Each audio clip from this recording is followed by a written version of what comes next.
Hey guys, this is my second video on the Sprinter I just picked up yesterday. Literally, it's a 22 with like had 4,300 miles on it, so it's basically brand new. It was bought by a private individual and turned in, I guess, for a truck because he decided to not do a camper build out.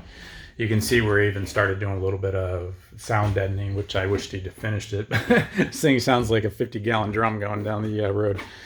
Anyway, I wanted to show you a couple of the highlights of the newer Sprinter. This is a 22 versus my 14 that got eaten in Hurricane Ian. But a lot of similarities, which are good. You know, I love-hate relationship with Sprinter, but I will say I do like them a lot because very few vans have the volume, the kind of ease of driving down the highway, the height, the length. What else? They're better looking to me than most. I tried Ford Transits, and to me the Dodge ProMaster van there is just too ugly. But I would buy anything if it was priced right and had the functionality, but this to me has the functionality.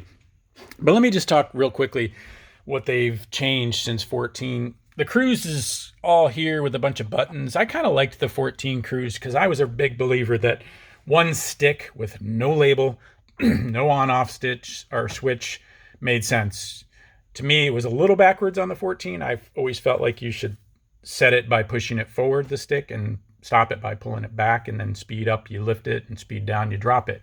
They had that a little reversed. I think it was set it by pulling it back. Like, I had a 944 Porsche back in the 80s, and that had the one-stalk cruise, kind of another German thing.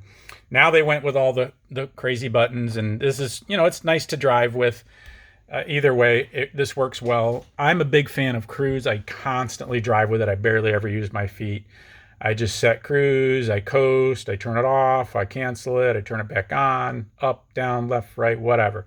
I'm constantly doing the cruise, so it just saves you on fatigue. And also, if you have back issues, it does help if you're not extending your right foot onto the accelerator constantly all day long.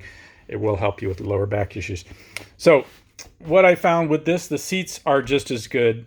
They shorted me headrest, which they're getting for me. And I find these seats are excellent on my lower back. I've always had lower back issues on and off.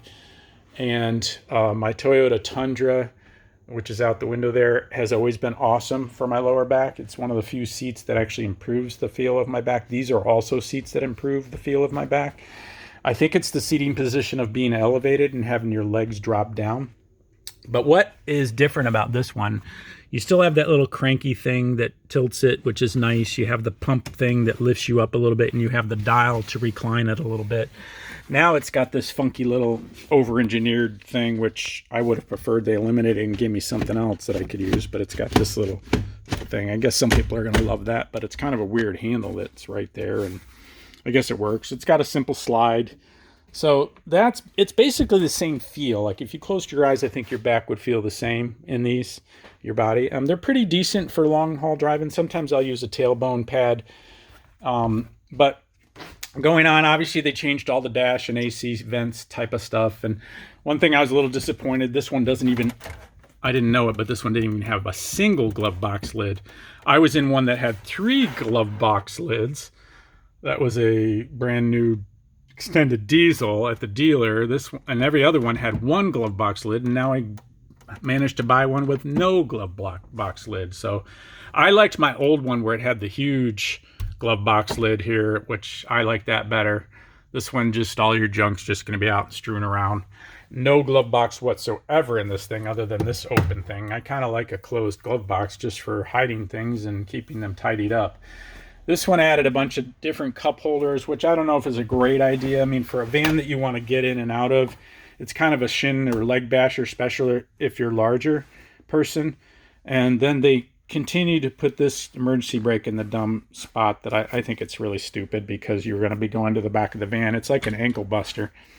It's always catching you right in the ankle bone for some stupid reason. I would have done the emergency brake as a pedal down by the floor like the Americans did in the day, or shorten this handle or something to get it out of the way. But that to me was dumb. The seating position's good. Why they have paddle shifters on this van? Somebody's gonna speak up and say, Oh, they're awesome. I wished I'd had that money that they spent on paddle shifters on a slow, powerless van.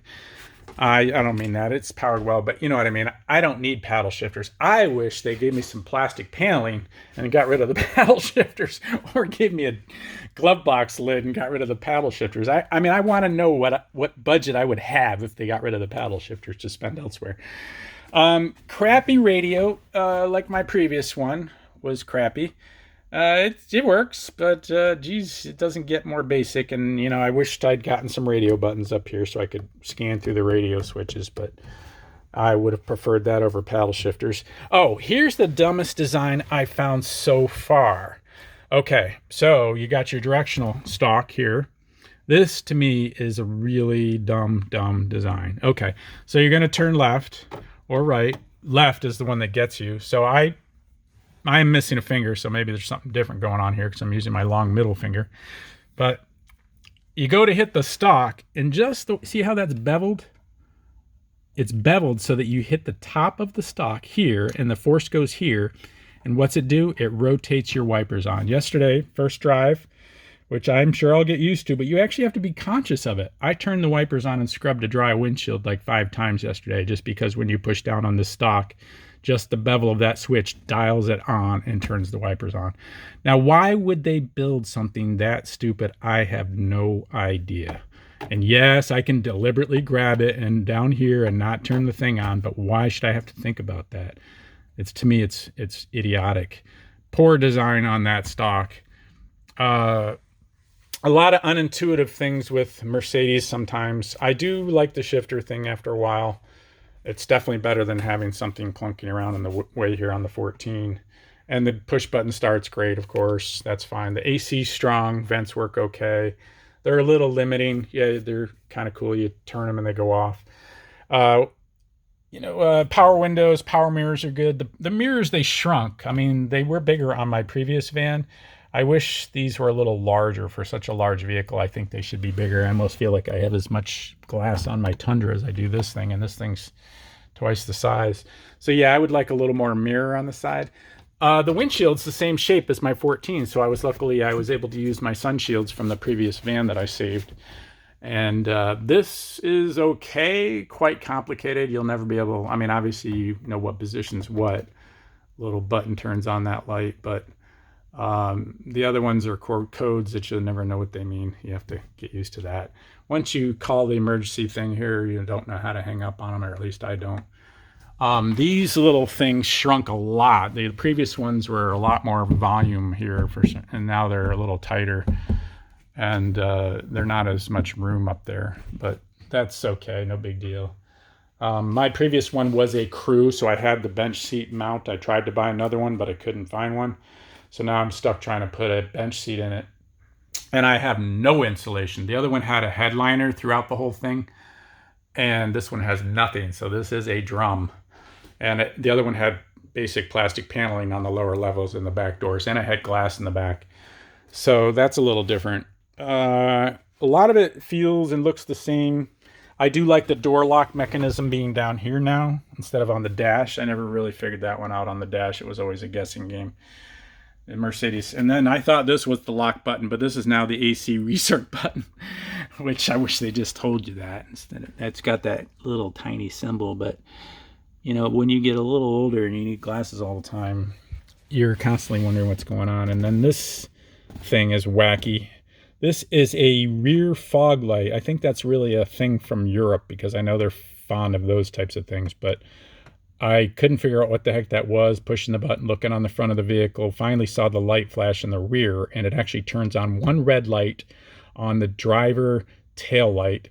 And I guess that's so when someone is coming up on you at 180 miles an hour and you're doing 70, they won't run into you because you have this nice extra bright red light and they know where you're at. And so it doesn't turn on 2 red lights, they said, so that they don't think you're tapping the brakes.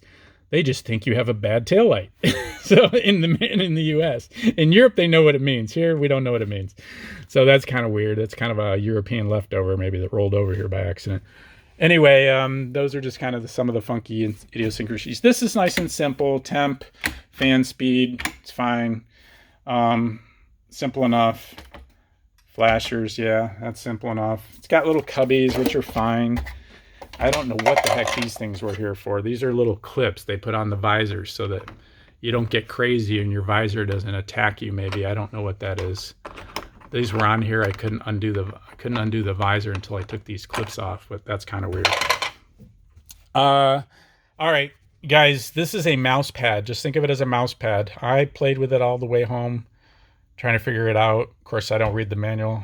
Well, I hadn't had a chance. I'm starting to read the manual, but treat this just like a baby mouse pad and a select button, and that'll get you where you want to go. There are some cool features that I discovered out in this thing. As simple as this one is, it's missing a lot of features. It doesn't have a lot of extras in it. You never know what you're going to get.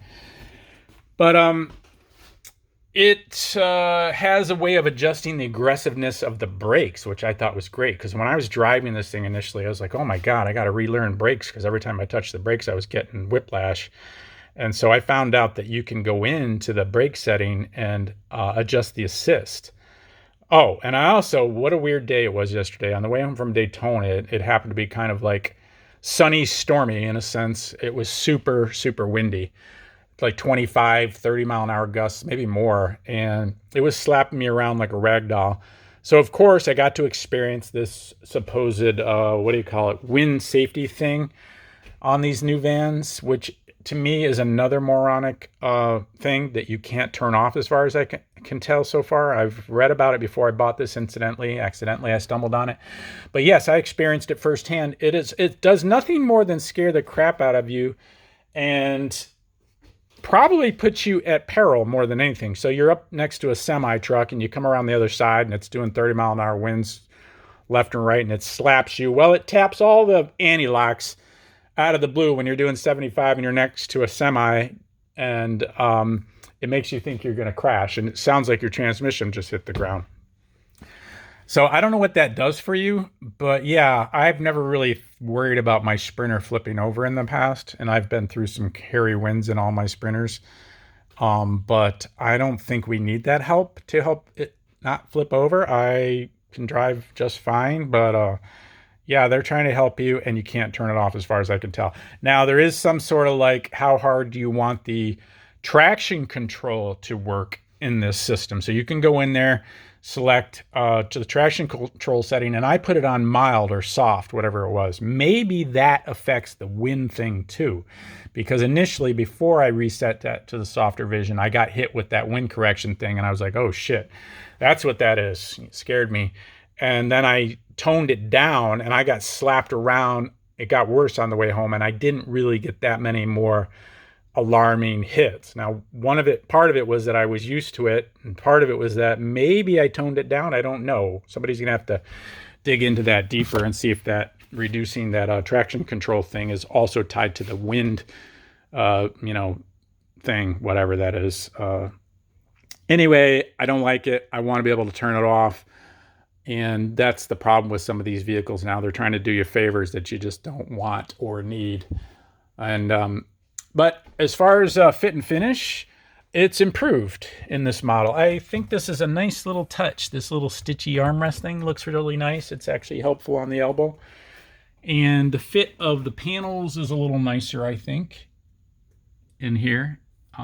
So slightly upgraded fit. The steering wheel looks great in quality, and the dash looks nice and clean with all this stuff. I just wish they'd spent some of the money like on wind protection and paddle shifters and weird things that I don't ever want, and put it into like maybe a better radio, some knobs for the radio on the steering wheel, or maybe some paneling or insulation would have been nice. I would have taken that all day long. And but other than that, this thing is, I'm very impressed. I've only owned it for 12, 15 hours, whatever it is, 24 hours, no, 15, 18 hours or something like that. I've only driven it a couple hundred miles. But again, I'm a gas motor this time around. I've been diesel in the past, V6 diesel on an '08 Dodge Sprinter extended, and then a 4-cylinder turbo diesel on the 14 that I had that got wasted. And now this gas, I did my research. I'm happy with the gas for now. I'm not going to get the mileage and stuff that I mentioned, but we'll see how it goes. I'm going to show you guys in the next video how to set the clock and play with some of the features. Talk to you in a minute. Hope that helps. Hit me up if you have any questions.